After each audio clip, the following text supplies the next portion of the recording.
बिस्मिल्लाहिर्रहमानिर्रहीम। अस्सलाम वालेकुम। मेरा नाम खुर्शीद राना है। आज मैं जो वीडियो आपके लेके आया हूँ उन दोस्तों के लिए जो कि यूरोप में शिफ्ट होना चाहते हैं और शेंजन वीज़ा लेना चाहते हैं अपने रोज़गार अपने मुस्तकबिल के लिए। तो वो शेंजन के लिए हर बंदा सोचता है कि कौन सा ऐसा मुल्क है जिसकी अप्रूवल रेशो जो अच्छी हो, वीज़ा एप्लीकेशन की अप्रूवल रेशो अच्छी हो, तो उनमें बंदा अप्लाई करता है। तो इसमें मैंने आज देखा है कि जिसमें एक कंट्री है जिसकी 99% उसकी वीज़ा रेशो है, कि 99% है कि जिनको वो वीज़ा दे देते हैं। वो कंट्री है लेथोनिया। लेथोनिया में आप वीज़ा अप्लाई करते हैं तो आपको 99% चांस है कि आपका वीज़ा लग जाएगा। और सबसे बड़ी बात यह है कि अभी शेंजन वाले ई वीज़ा फॉर्म अभी शुरू करने का प्रोग्राम बना रहे हैं कि उन्होंने ई वीज़ा शुरू करना है, लेकिन लिथुआनिया ने इससे पहले ही ये स्टेप लिया जो कि बहुत अच्छा है कि उन्होंने अपना ई एप्लीकेशन फॉर्म जो है ना वो इंट्रोड्यूस करवा दिया है। आप अगर बाहर जाना चाहते हैं और यूरोप जाना चाहते हैं तो आप इसमें लिथुआनिया में आप एप्लीकेशन फॉर्म फिल करके भिजवा सकते हैं। तो आपको वो आप कॉल करेंगे, आप फिर वहाँ पे उस एम्बेसी में जाके तो आप अपना जो भी डॉक्यूमेंट्स हैं और जो भी आपकी रिक्वायरमेंट्स होंगी उनकी वो पूरी करेंगे और उनमें वहाँ पे जो उनकी फ़ीस वगैरह होगी वो आप पे करेंगे। इसमें एक ही टाइप का भी वीज़ा उन्होंने इंट्रोड्यूस कराया, टाइप सी। वो आपका विज़िट वीज़ा है जो कि 90 डेज़ का वीज़ा होता है। तो उसमें आप 90 डेज़ के लिए वीज़ा है, उसके बाद आप पूरा शेंजन में कहीं भी जा सकते हैं शेंजन कंट्रीज़ में, और उसमें आप जाके कोई वर्क परमिट अपना ले सकते हैं, कहीं आप अप्लाई कर सकते हैं। बहरहाल आप यूरोप में एंटर हो जाते हैं 90 डेज़ के लिए। तो टाइप सी के लिए आप इसमें ऑनलाइन अप्लाई करेंगे, फिर वो आपको रिप्लाई दे देंगे और उसमें आप जो डॉक्यूमेंटेशन होगी उसी फुल कर देंगे। तो इसमें इन्होंने ये जो फ़ीस है उसका मैं आपको बता देता हूँ कि अगर आप 12 साल से ज़्यादा उम्र का जो भी होगा तो उसकी 80 यूरो उसकी फ़ीस है। अगर 6 साल से 12 साल है तो उसकी 40 यूरो फ़ीस है। अगर 6 ईयर से लेस एज है तो उसकी कोई फ़ीस नहीं है।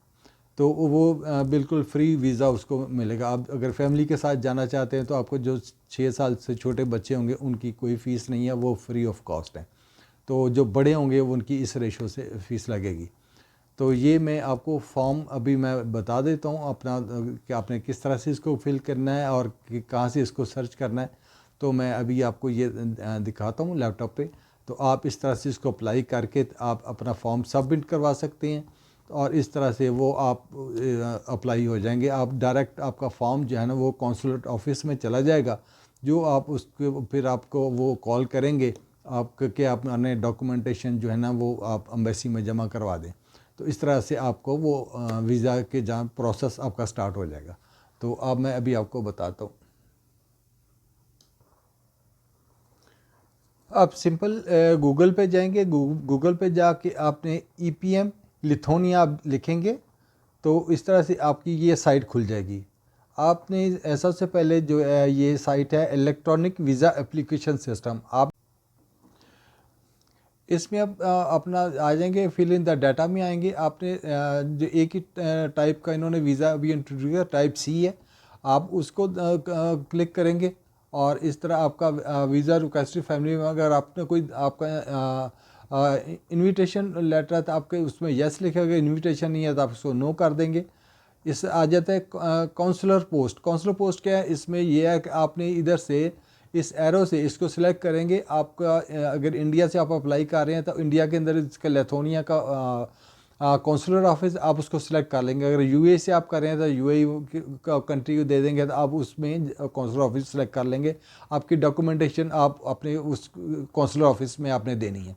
उसके बाद आपका आ जाएगा एप्लीकेंट पर्सनल डाटा आ जाएगा, आपका फर्स्ट नेम आ जाएगा, आपका सर नेम आ जाएगा, उसका आपका सर नेम बर्थ आ जाएगा। उसके बाद आपकी सेक्स आ जाएगा, मेल या फीमेल है। आपकी डेट ऑफ बर्थ आ जाएगी, आपका कंट्री ऑफ बर्थ आ जाएगा कि आप किस जगह पे पैदा हुए हैं, प्लेस ऑफ बर्थ में आप आ जाएगा। फिर करंट नेशनलिटी आ जाएगी, आपकी करंट नेशनलिटी क्या है, आप पाकिस्तानी हैं या इंडियन है या जो भी हैं। नेशनलिटी एट बर्थ अगर आपको वो डिफरेंट है, आप पैदाइश कहीं और है, नेशनलिटी हो के उसका आप दे देंगे। अदर नेशनल अगर लीव है तो उसका आप रेफरेंस दे देंगे। और इस तरह से आप फिर आगे चलते हैं तो आपका आ जाएगा एप्लीकेशन होम एड्रेस। आप इसमें आ जाएगा आप एप्लीकेशन का होम एड्रेस क्या है, आपका कंट्री क्या है, आपका सिटी क्या है, स्ट्रीट नंबर वगैरह आ जाएगा, पोस्टल कोड आ जाएगा, आपका फ़ोन नंबर आ जाएगा और ईमेल एड्रेस आपका आ जाएगा। ईमेल आपका बहुत ज़रूरी होगा क्योंकि जो भी कॉरस्पॉन्डेंस होती है वो जो कौंसलर ऑफिस होता है वो आपको ईमेल पे के ऊपर ही आपका स्टेटस देता है। उसके बाद आपका करंट ऑक्यूपेशन आ जाएगा। करंट ऑक्यूपेशन में आप क्या आपकी जॉब है या बिज़नेस है जो भी आप लिखेंगे। आप उसके बाद आपका ये आ जाएगा एम्प्लॉयर फॉर स्टूडेंट्स आपका इसमें आ जाएगा। उसके बाद आपका ये कंट्री आ जाएगा, अगर आप जहाँ पे आप जॉब वगैरह कर रहे हैं, करंट ऑक्यूपेशन है आपका उसका आ जाएगा। ये सिटी आ जाएगा, स्ट्रीम और उसका एड्रेस आ जाएगा, फ़ोन आ जाएगा उसका और ईमेल एड्रेस आ जाएगा।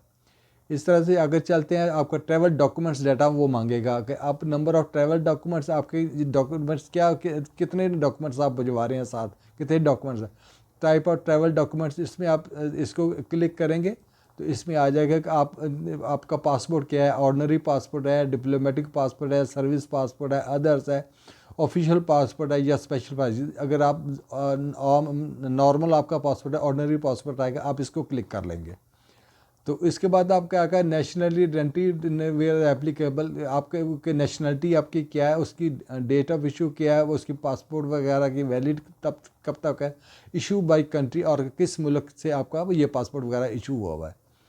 तो residence in country other than country, अगर आप इस मुल्क से अलावा कहीं और रह रहे हैं तो आप उसमें यस कर देंगे। अगर उसी मुल्क में रहें जहाँ पे डेट बर्थ है तो उसमें आप नो कर देंगे। वैलिड अगर आपके नंबर ऑफ़ रेजिडेंस अगर परमिट वगैरह है तो वो कब तक वैलिड है, ये उसकी वैलिडेशन डेट आ जाएगी।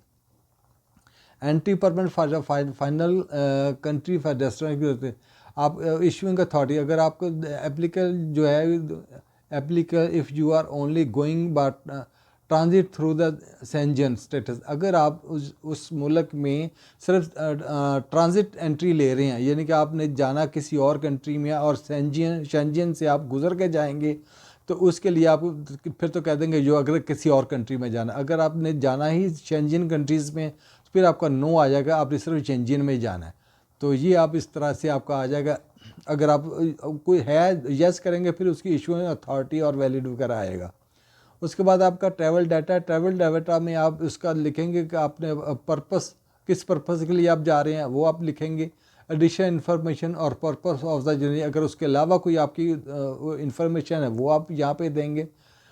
और इस तरह member state of main destination और अगर member state of the first entry, अगर आप देखेंगे कि आप किस मुल्क में फंस जाते हैं, यहाँ से आप सिलेक्ट कर लेंगे। ये देखें आप इधर से सिलेक्ट करेंगे तो आपको अगर आपने लिखना है कि आप सबसे पहले किस मुल्क में फ़र्स्ट एंट्री लेंगे आप उसका रेफरेंस लिख देंगे। तो इस तरह से ये आपका हो जाएगा। फिर आप आगे चलते हैं नंबर ऑफ़ एंट्रीज़ आप रिक्वेस्ट, आप कितनी एंट्री लेना चाहते हैं, यानी कि आप एक ही दफ़ा जाना है सिंगल एंट्री लेंगे तो आप उसको क्लिक कर देंगे। अगर आप कहते हैं नहीं मैं 2 दफ़ा जाऊँगा तो आप इसको क्लिक कर देंगे। अगर आप कहते हैं कि मल्टीपल एंट्री से मैं यानी कि 2 दफ़ा 3 दफ़ा 4 दफ़ा भी जा सकता हूँ तो फिर आप इसको मल्टीपल एंट्रीज़ कर देंगे। तो इस तरह से आप ये फॉर्म तकरीबन आपका कंप्लीट होने पे आ जाएगा। Customer travelling and living during the application stay और the covered by the applicant himself by a sponsor host company. इस तरह से आप अपनी ये इंफॉर्मेशन दे देंगे। ट्रैवल फंड्स डाटा के अगर आप अपनी कॉस्ट जो है ट्रैवलिंग आप ख़ुद उसको करेंगे तो आप उसको यहाँ पे कर, अगर आप कोई स्पॉन्सर करता है तो उसका फिर आपने यहाँ पे लिखना होगा कि मुझे वो कोई अगर स्पॉन्सर कर रहा है तो इस तरह से आ जाएगा। फिर आएगा इन्वाइटेड डाटा हो जाएगा। अगर आपको कोई इनवाइट कर रहा है तो आप फिर उसका देंगे यहाँ पे पर्सन के, अगर आपके पास कोई इनविटेशन लेटर है, अगर आपके पास लेटर नहीं है फिर आप इसको कंपनी पे टिक करेंगे। आप इसमें आप ये शो करेंगे आप किसी होटल में जाके स्टे करेंगे। तो और ये आपको पूछता है कि आपको बायोमेट्रिक आपने कभी वहाँ पे कभी लिथुआनिया में कभी करवाई है, अगर कभी करवाई है तो यस आ जाएगा, अगर आपने नहीं करवाई तो फिर आपका नो आ जाएगा। तो ये आपका आ जाएगा उसका।